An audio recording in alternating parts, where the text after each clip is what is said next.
Je reconnais le génocide des Tutsis, je n'ai pas de problème avec ça.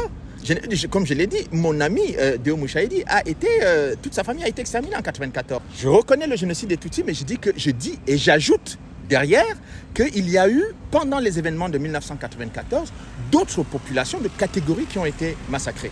Donc, et d'ailleurs, je ne suis pas le seul à le dire, les professeurs Stambe et Davenport ont identifié au moins 5 raisons. Parce que, écoutez, dans mon travail, je cherche à identifier les causes de ce génocide et les causes de tous ces massacres.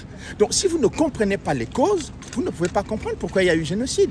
Le problème de ceux qu'ils veulent faire comprendre, c'est qu'ils ne veulent pas qu'on parle de la guerre et de la guerre que le FPR a déclenchée dès 1990.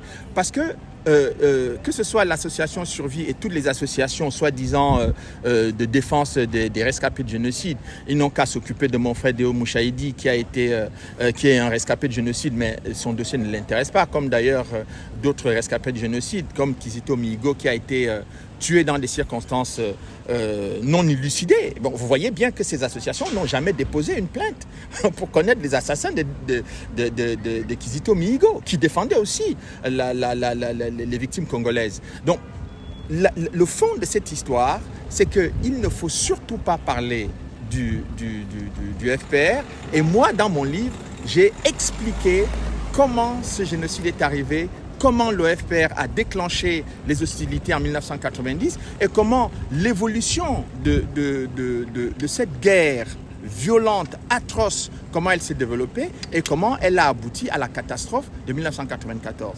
Et surtout, j'explique aussi la partie congolaise. Et ça, c'est justement le tabou qu'il ne fallait pas lever dans ce dossier.